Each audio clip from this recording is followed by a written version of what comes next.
भारत की संसद में विपक्ष के नेता श्रीमान राहुल गांधी जी ने एक प्रस्तुतिकरण दिया और उस प्रस्तुतिकरण में उन्होंने लगभग 150 पेपर लीक के बारे में उन्होंने चर्चा की।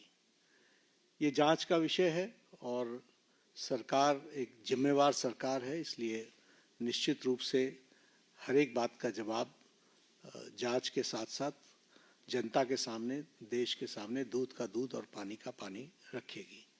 लेकिन मैं ये ज़रूर कहना चाहता हूँ कि जो सरसरी तौर पर मुझे ध्यान में आया है, जो मैंने पेन डाउन किया है, वो आपके साथ में ज़रूर चर्चा करूँगा।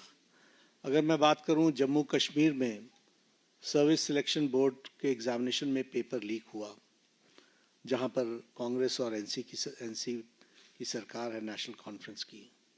उसी तरीके से Himachal Pradesh school examination board में उसमें पेपर लीक हुआ, जहां कांग्रेस की सरकार है। उसी तरीके से झारखंड में JAC में हिंदी और साइंस के पेपर लीक हुए झारखंड, जहां पर कांग्रेस और झारखंड मुक्ति मोर्चा की सरकार है। तेलंगाना में वहां पर इंटरमीडिएट के लैंग्वेज के पेपर लीक हुआ और वहाँ पर भी हमको मालूम है कि कांग्रेस और CPI की सपोर्टेड सरकार है। तेलंगाना में SSC में लैंग्वेज के पेपर लीक हुआ और वहाँ भी तेलंगाना में कांग्रेस पार्टी और CPI की सपोर्टेड सरकार है। तमिलनाडु में B.Ed के कोर्स पेपर में वहाँ पर जिसे हम कहते हैं Tamil Nadu teachers education university board, वहाँ भी पेपर लीक हुआ। वहाँ भी उस समय विपक्ष की सरकार थी। वेस्ट बंगाल में पुलिस कांस्टेबल का रिक्रूटमेंट एग्ज़ाम पेपर लीक हुआ, वहाँ उस समय TMC की सरकार थी। पंजाब में Punjab subordinate service selection board, इसमें ग्रुप B के एग्ज़ामिनेशन में इसमें भी पेपर लीक हुआ और मैल प्रैक्टिसेस भी हुए हैं। उसी तरीके से केरला में स्टेट में PSC के 26 एग्ज़ाम पेपर में इरेगुलरिटीज़ हुई हैं। कर्नाटक में जहां पर कांग्रेस की सरकार है, वहां भी प्रेपरेटरी बोर्ड एग्ज़ाम में पेपर लीक हुआ, PUC के पेपर में लीक हुआ। तो इस तरीके से मेरे को तो ये कुछ नाम मैंने लिए हैं अभी। ये इसकी बहुत लंबी फेयर लिस्ट है जिसके बारे में हम चर्चा चाहेंगे कि जब चर्चा हो। लेकिन मैं पूछना चाहूँगा विपक्ष के नेता से, राहुल गांधी जी से, कि आप सिलेक्टिव क्यों हैं? Why are you so selective? आपने UPA की और UPA के सपोर्टेड सरकारों को, जिसे हम इंडी गठबंधन कहते हैं, इंडी अलायंस कहते हैं, उनकी गवर्नमेंट्स के बारे में आपने क्यों नहीं चर्चा की? क्यों आपने अपने आप को उससे अलग रखा? ये स्पष्ट बताता है कि आपका उद्देश्य छात्रों का हित नहीं है।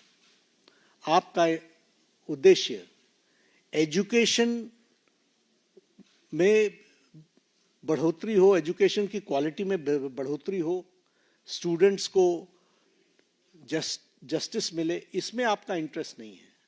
आप स्टूडेंट्स के विषयों को, डिमांड्स को लेकर के आप पॉलिटिकल माइलेज लेना चाहते हैं, राजनीतिक रोटियां सेकना चाहते हैं, जो कि दुर्भाग्यपूर्ण है। लेकिन मैं इस मोड़ पर एक बात ज़रूर कहना चाहूँगा कि यह समय ये नहीं है कि हमारी सरकारें, आपकी सरकारें, तुम्हारी सरकारें, इस तरीके से हम इन चीज़ों को विभाजित करें। ये गंभीर मसला है और जैसा मैंने आपके सामने कुछ नाम गिनाए, ये बड़ी लंबी लिस्ट है जिसमें UPA की सरकारें इन्वॉल्व हैं जहां पेपर लीक हुआ है। लेकिन हम आरोप प्रत्यारोप से बाहर निकल करके हमें इस पर चर्चा करनी चाहिए, और चर्चा करने का जो सबसे अच्छा माध्यम है वो है सदन, वो है पार्लियामेंट। और हम चर्चा के लिए तैयार हैं। गहन चर्चा हो, गहन चर्चा के माध्यम से इसकी बारीकियों में हम जाएं। What are the factors which are leading to for paper leak, who are the people involved, and how the central government has responded। हमने किस तरीके से, जब हमारे ध्यान में कोई पेपर लीक आया है तो हमने किस तरीके से इसको एड्रेस किया है। और बाकी सरकारों को भी किस तरीके से इसमें एड्रेस करना चाहिए, क्या बिंदु हैं जिसके बारे में हमको गहराई से चिंतन करके उसका कोई रास्ता निकालना चाहिए, ताकि हमारे छात्रों के साथ जो करोड़ों में हैं उनके साथ अन्याय ना हो। और भारतीय जनता पार्टी एनडीए इस मामले में मोदी जी के नेतृत्व में बहुत गंभीर है और बहुत गंभीरता से हमने इन विषयों को लिया है, और इसीलिए हमने चाहा है कि संसद में इसकी चर्चा हो। Short duration discussion, long duration discussion, business advisory committee में आप तय करो कितना समय आपने लेना है, 12 घंटे लेना है, 18 घंटे लेना है। राज्यसभा में मैं लीडर ऑफ द हाउस के नाते मैंने हमेशा इस बात को माना है कि जो विपक्ष जितने आवर्स तय करे, हम चर्चा के लिए तैयार हैं, सरकार चर्चा के लिए तैयार है। और विपक्ष को इस बात को ध्यान में लेकर के उसे गोल पोस्ट नहीं चेंज करना चाहिए। हम आरोप नहीं लगा रहे हैं, आरोप प्रत्यारोप नहीं होना चाहिए। हम इस समस्या का किस तरीके से निदान कर सकते हैं उसके बारे में हमको सोचना चाहिए, और पार्लियामेंट सबसे उपयुक्त फोरम है जहां हम गहराई से इसके चिंतन कर सकते हैं। ड्यूरेशन विपक्ष तय करे और उसमें हर एक एस्पेक्ट्स के बारे में चर्चा हो, और हम कोई ठोस नीति लेकर के आए, क्योंकि बच्चे कोई हमारे हैं, आपके हैं, वो देश के भविष्य हैं, और देश के भविष्य की चिंता करना हमारी जिम्मेवारी है। और हमारी जिम्मेवारी में सरकार के साथ साथ विपक्ष की जिम्मेवारी भी है।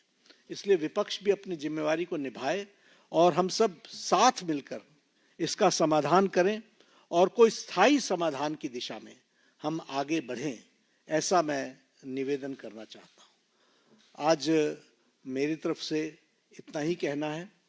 मैं फिर आपको आश्वस्त करता हूं कि मोदी जी के नेतृत्व में चलने वाली सरकार जिम्मेवार सरकार, रिस्पॉन्सिबल गवर्नमेंट, रिस्पॉन्सिव गवर्नमेंट, ये हमेशा आतुर है कि सभी बातों की संसद में चर्चा होनी चाहिए, और हम चर्चा के लिए तैयार हैं।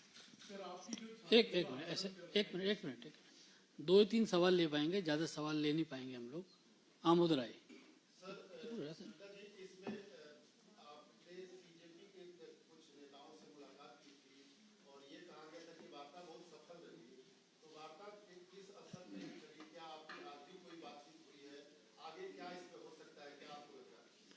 वार्ता बहुत सौहार्दपूर्ण वातावरण में हुई। उनकी बातें हमने बहुत शांति से सुनी। उनको मैंने ये भी कहा कि आप लिख करके देंगे तो अच्छा रहेगा। उन्होंने वो सारी बातें लिखी हैं। मैंने कहा मैं आपको रिस्पॉन्ड करूंगा। मैंने उनको रिस्पॉन्ड किया और मैंने उनको कहा है कि हम चर्चा के लिए तैयार हैं। आप जब कहेंगे हम चर्चा के लिए अग्रसर रहेंगे। नीरज पांडे कोई बात नहीं पूछेंगे। नीरज पांडे आज कोई चर्चा नहीं।